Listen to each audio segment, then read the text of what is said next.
ఆదాయం 10 రెట్లు పెంచుతా ఉన్నారు. కనీసం ఇవాళ ఆత్మహత్యల పరిస్థితి వచ్చింది. రైతులు పొగాకు చెప్పండి గాని, చెప్పండి శనగలు గాని. మేక్ ఇన్ ఇండియా అన్నారు. చెప్పండి వీళ్ళు కూడా లోగో పెట్టుకున్నారు. ఇట్లాగే P4 అని ఇప్పుడు చంద్రబాబు నాయుడు గారు ఏ విధంగా అయితే 2047 ఈ లోగోలు పెట్టుకున్నారు, మేక్ ఇన్ ఇండియా అని పెట్టారు.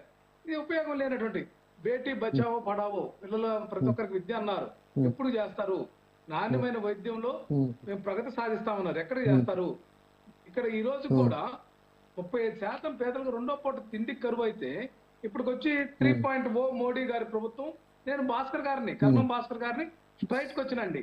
మీరు ఎన్నికల ప్రాతిపదికన ఏదైతే గెలిచేదానికోసమో లేకపోతే ఎన్నికల మేనేజ్మెంట్ ప్రతిపాదనే కానీ సౌత్ ఇండియాలో మీరు చేసినటువంటి పురోగతి ఏంటంటే, పురోభివృద్ధి ఏంటి అంటే సౌత్ ఇండియా ఇండియా రాష్ట్ర భాగం కాదా? నేను చెప్పేదేనండి, మీలాంటి పార్టీల వల్ల, మీరు చెప్పినటువంటి మాటల వల్ల మీలాంటి నాయకులు కూడా ఆలోచించుకోవాలి.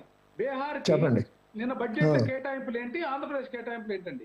మీకు రైల్వే ప్రాజెక్టులు మీరు చెప్పారు, నేను కాదట్లా. అది ఇక్కడ 17 మెడికల్ కాలేజీలు జగన్మోహన్ రెడ్డి గారు ఏర్పాటు చేస్తే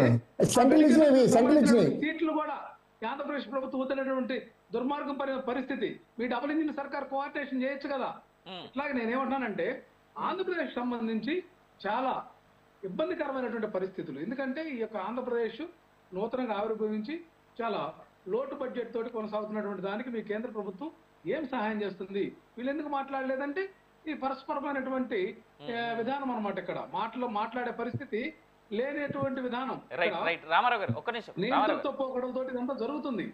దీనివల్ల ఆంధ్రప్రదేశ్ నష్టపోతుందండి.